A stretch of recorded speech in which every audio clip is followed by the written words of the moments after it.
Hello guys, welcome to my channel. तो आज हम class 10 chapter number 3 of math का pair of linear equation in two variable करेंगे। पिछली वीडियो में हमने चैप्टर 2 मैथ का यानी पॉलिनोमियल समझ लिया था, तो हम इसका इंट्रोडक्शन समझते हैं अब। तो पेयर ऑफ लीनियर इक्वेशन, पहले तो हम इसका ही मतलब समझते हैं। पेयर ऑफ लीनियर इक्वेशन का मतलब है having two equation in a pair.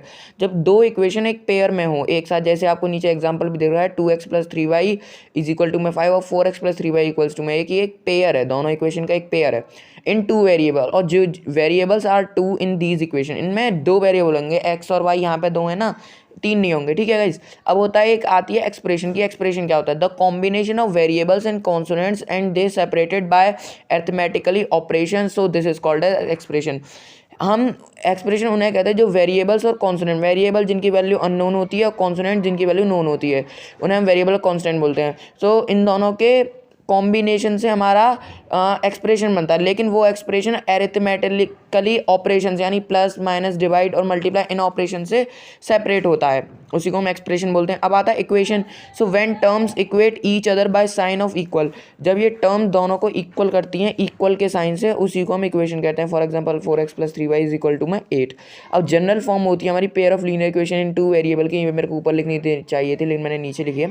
So a1x + b1y + c1 is equal to 0, a2x + b2y + c2 is equal to में। अब गाइज इसको हम ax + by + c is equal to में 0 की फॉर्म में भी लिखते हैं। So these two types of equation are represented by two lines on graph. अब ये ग्राफ पे कैसे प्लॉट होती हैं? दो लाइंस बनती हैं इन दोनों इक्वेशन की। एक तो होती है इंटरसेक्टिंग लाइंस। इंटरसेक्टिंग लाइंस हम उन्हें कहते हैं जब दोनों लाइन एक दूसरे को इंटरसेक्ट करें एक पॉइंट पर, यानी कट करें। पैरेलल लाइंस, जब दोनों लाइंस एक दूसरे के पैरेलल हो यानी वो इन्फिनिटी पे जाके मीट करें। कोइंसिडेंट लाइंस, जो कि हमें ओवरलैप करती हुई दिखाई दे कि एक के ऊपर एक लाइन, उसी को हम कोइंसिडेंस लाइन बोलते हैं। अब गाइस हम इसके आगे देखेंगे कि इसके आगे क्या है। Okay guys.